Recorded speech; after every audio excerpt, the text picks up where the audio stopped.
The story of Mary Anning is like no other. On May 21st, 1799, she was born to Mother Mary Moore and Father Richie Anning, and into a life of poverty. Her life alone was an absolute miracle. Of 10 children, only 2 survived, being her and her brother. When she was only 15 months old, she was with her babysitter along with 2 other children when lightning struck, killing the babysitter along with the 2 other kids. This would be a miracle that would just mark the beginning of Mary's remarkable life. Her father owned a carpenter business that didn't really pull in that much money. So because of this, they had to live by the seaside in an area that is now called the Jurassic Coast. This is now called this because about 200 billion years ago, there were a lot of rocks and fossils that were left there.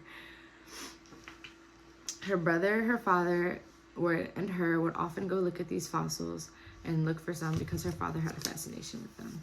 Although fossil finding might sound like it's all fun and games, it was actually very dangerous because these fossils were found in piles of rocks that were at the bottom of cliffs, meaning that rocks would actively be falling while they were looking for their fossils. After her father passed at age 11, Mary and her brother began collecting fossils to pay for their family to live. With no source of income, the kids used their time to find fossils just for their brother to sell to tourists. While working just to feed her family, Mary, at just age 12, found the remaining skeleton of an ichthyosaur after her brother found the skull just 2 months prior. This was a major discovery. However, unfortunately, because her family was lower class, she was not very respected in the science community, so she never received the credit that she actually deserved. Remarkably, Mary did not attend college. With little to no education, she made amazing discoveries. Because of her lack of education, Mary had to teach herself in ways that were not traditional.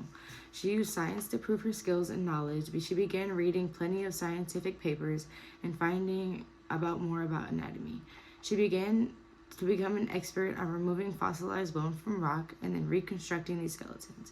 Mary took hands-on approaches with learning, which led her to amazing success in the field. She discovered fossilized animal feces originally in 1824 unknowingly, but after dissecting them, she did find fish scales and animal bones. This gave scientists a glimpse into what the diet was like for animals over hundreds of billions of years ago. What originally drew me to Mary as a topic was her learning style and her upbringing. It just seems like from birth, she was destined for greatness. It's such an empowering feeling to see women making history, especially when it seems like all odds are against them. She didn't let the fact that others in the same field as her had more education than her stop her from making amazing discoveries. This didn't discourage her from finding new fossils and new opportunities and finding new ways to learn new things.